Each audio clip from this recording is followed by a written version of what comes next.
nikiwa pamoja nanyi, na kwa kuwa Yesu Kristo amekuwa ni mwema na ni mwaminifu katika maisha yetu, basi ni vizuri tukawe na neno la Bwana. Jina la Bwana libarikiwe. Na hii neno tunaenda kuipata katika kitabu cha Matendo ya Mitume.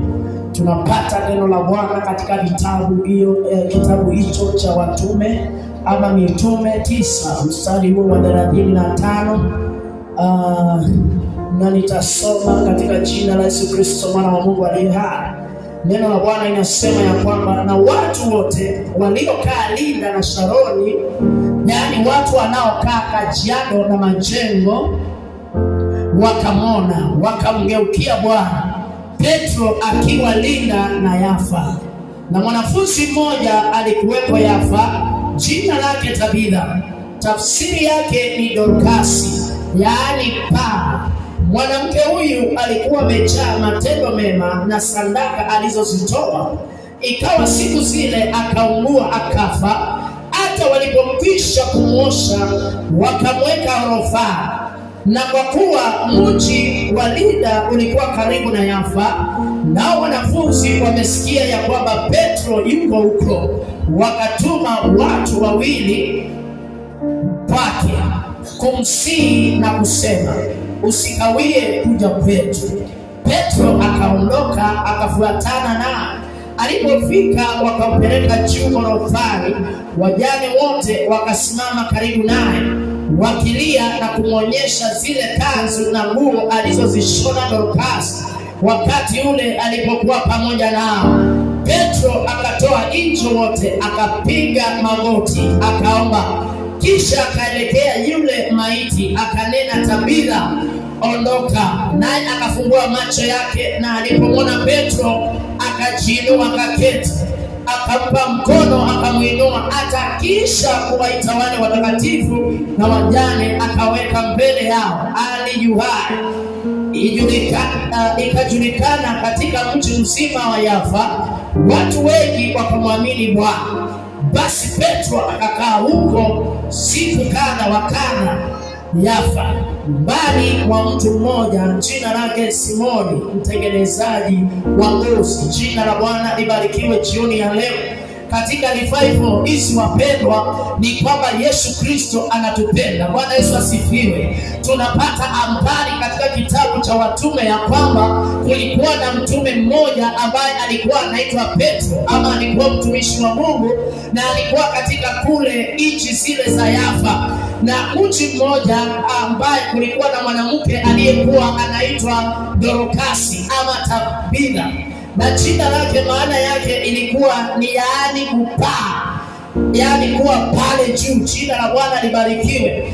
Kwa hivyo wakati huo kulikuwa na maskini, kulikuwa na wamama ambao walikuwa ni maskini kwenye kile kijiji, kama vile mji wa Kajiado siku ya leo. Majengo haya watu wengi wanasema ni maskini wako maeneo haya. Bwana Yesu asifiwe. Kwa hivyo mtumishi wa Mungu akawa ametembea kwenye yale maeneo. Kwa hivyo Dorkasi katika kile kijiji, Tabitha alikuwa ni mtu wa kusaidia maskini. Jina la Bwana libarikiwe. Hakika wewe katika shughuli Mungu amekupa na huduma amekupa, unasaidia watu katika njia gani? Jina la Bwana libarikiwe. Kama ni uimbaji Mungu amekupa, unatumia uimbaji wako kwa njia gani? Bwana Yesu asifiwe. Kama ni uchungaji ambao umepewa na Mungu, unatumia uchungaji wako katika njia gani? Bwana Yesu asifiwe. Kwa hivyo jioni ya leo tunasoma huyu mwanamke ambaye alikuwa ndiye kama tajiri, alikuwa ameteuliwa na Mungu kusaidia maskini. Bwana Yesu asifiwe. Na alipokuwa anawasimamia pale ama kuwasaidia, kazi kubwa ya yule mama ilikuwa ni kuwashonea maskini nguo. Sema nguo, sema nguo. Jina la Bwana libarikiwe. Yaani yule alikuwa anawatengenezea maskini. Yaani alikuwa anaona yule mama amelarukiwa, alikuwa anaona yule maskini amelarukiwa, anaenda anamvalisha mavazi. Bwana Yesu asifiwe. Yaani tunafunzwa nini katika habari hii? Hakika wapendwa, katika ile huduma Mungu ametupa, ile huduma ndio tunafaa kuifanyisha kazi. Bwana Yesu asifiwe. Kama umepewa kuombea watu, ombea watu vizuri. Bwana Yesu asifiwe. Kama Kama umepewa uimbaji, imbia watu wabarikiwe. Bwana Yesu asifiwe. Kama umepewa kuchengea watu manyumba, chengea watu manyumba pasipo sarakasi. Haleluya.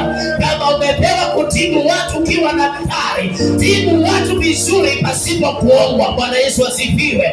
Kwa hivyo wakati huo atabida, maandiko inatuambia atabida akaja akagojeka ama akaungua. Bwana Yesu asifiwe. Alipoungua, maandiko inatuambia Tabitha alianguka ama aliondoka ulimwenguni, yaani akafa. Bwana Yesu asifiwe. Lakini maandiko inatuambia wale maskini waliposikia ya kwamba aliyekuwa anawasaidia amekufa, walienda kwenye chumba chake wakaanza kulia. Bwana Yesu asifiwe. Wakati ambaye rafiki yako ako katika hali ngumu, huwa unafanya nini? Bwana Yesu asifiwe.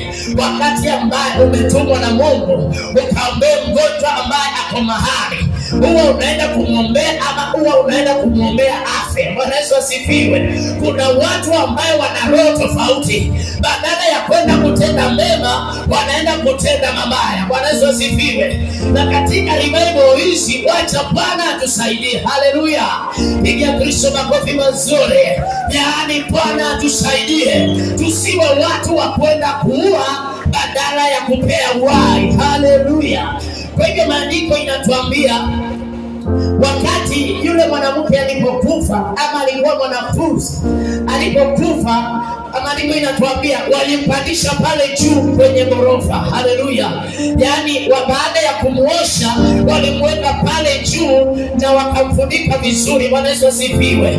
Na kwa kuwa mtumishi wa Mungu alikuwa pale katika Yafa, yaani wakatumana kule, akaendewa Petro. Bwana Yesu asifiwe. Yaani mchungaji, mtumishi wa Mungu Petro akatumanwa, na alipofika pale kwenye ghorofa, yaani walimpandisha pale juu wakiwa wanalia.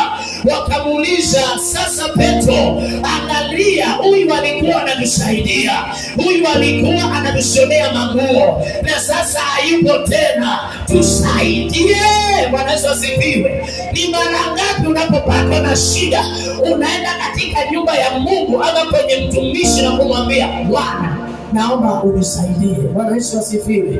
Ama wengi wanaenda kwa waganga, wengi wanaenda kwa uzimu, wengi hawataki kupokea Jehova, wengi hawataki kuelewa kwamba Mungu ni mwaminifu. Haleluya.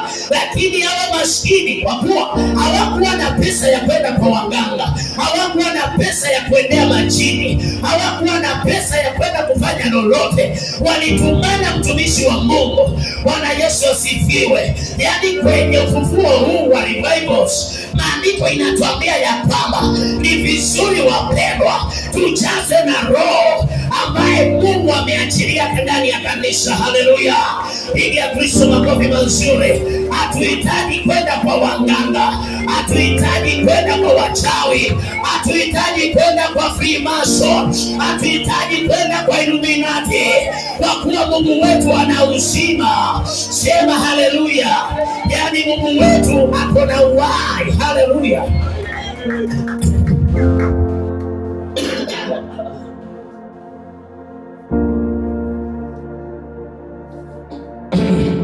Bwana Yesu asifiwe.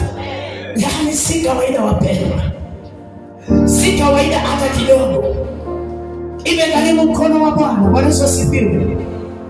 Na hapo ndipo tunaambiwa alipopanda juu, angalia mstari huo wa 40, Petro akawatoa nje wote, akapiga magoti, akaomba, kisha akaelekea yule maiti. Jina la Bwana libarikiwe.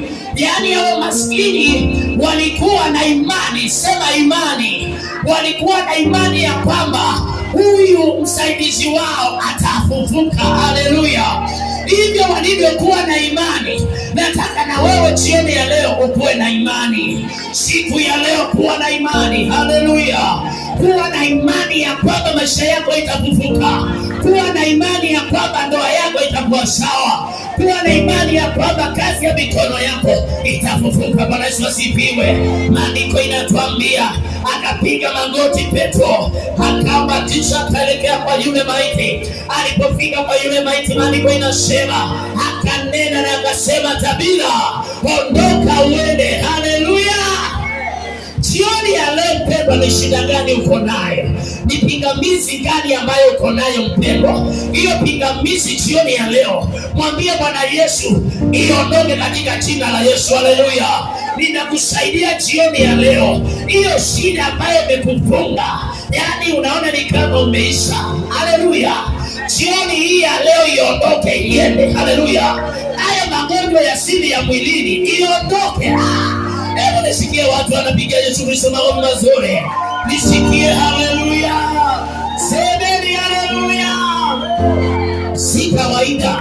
Ile shida imekuwa imeshika kanisa itaondoka. Hiyo shida imekuwa imesimama juu ya kazi yako inaondoka. Hiyo shida imesimama juu ya watoto wako inaondoka. Hiyo shida wameweka kisirani kila siku inaondoka. Hayo kuumwa na kichwa kila siku magonjwa inaondoka. Hizo ndoto mbaya wanakuletea usiku wa manane zinaondoka. Sema haleluya. Katika jina la Yesu Kristo mwana Mungu aliye hai. Maandiko inasema ondoka. Naye akafumbua macho yake, na alipomwona Petro akajiinua. Jina la Bwana libarikiwe. Bwana Yesu asifiwe. Yaani baada ya mtumishi wa Mungu kuangalia ile shida ilikuwa na yule mtu ambaye ni kabila alikuwa amekufa. Haleluya. Yaani akasema tu one touch, ondoka. Maandiko inasema yule mama alikuwa maiti, akafumbua macho. Bwana Yesu asifiwe. Alipofumbua macho akasimama, akatazama, akaona huyu ni mtumishi wa Mungu. Bwana Yesu asifiwe. Haleluya. Wacha wachawi wako wakaone ni Mungu anayekupigania.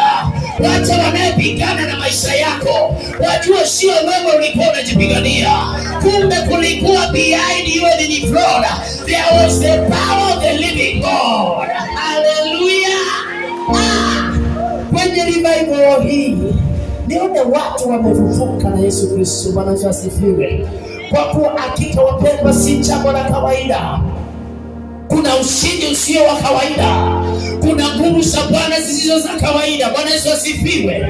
Bwana apewe sifa. Naye akafumbua macho yake, na alipomwona Petro akajiinua akaketi. Haleluya.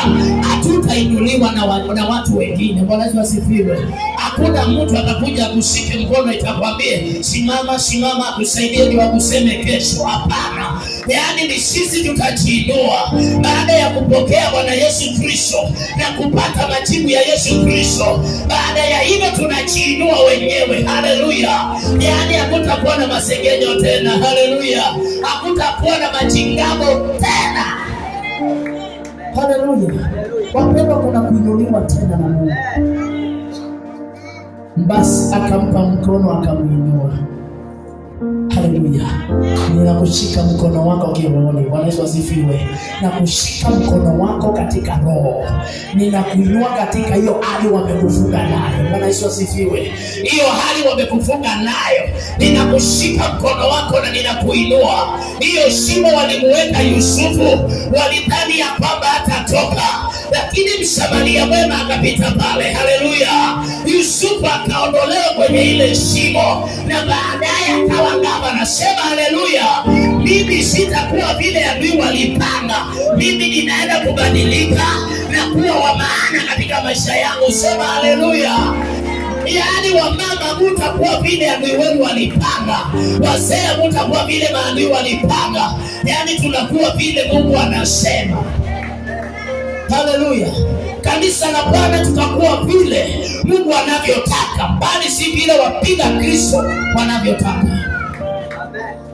Ikajulikana katika mji mzima wa Yafa, watu wengi wakamwamini Bwana. Bwana Yesu asifiwe. Wacha tabia zetu zikafanya walio nje ya kanisa wamuelewe huyu Mungu kwamba ni mzuri. Wacha wale wako nje ya kanisa wajaokoka waangalie tabia zetu na waone zikiwa nzuri, na waseme nataka kwenda kuungana na yule mwanaume, nataka kwenda kuungana na yule mama, kwa kuwa nakiangalia naona tabia zake ni nzuri na ninaona wanaendelea kubarikiwa. Kwa hivyo wacha hata na mimi niende nibarikiwe na wao. Haleluya. Wacha kanisa la Bwana likapewe heshima. Haleluya. Wacha kanisa la Jehova likaheshimike siku zote za maisha yetu. Bwana Yesu asifiwe. Basi Petro akakaa siku kadha wa kadha huko Yafa, nyumbani mwa mtu mmoja jina lake Simoni, mtengenezaji wa ngozi. Bwana Yesu asifiwe.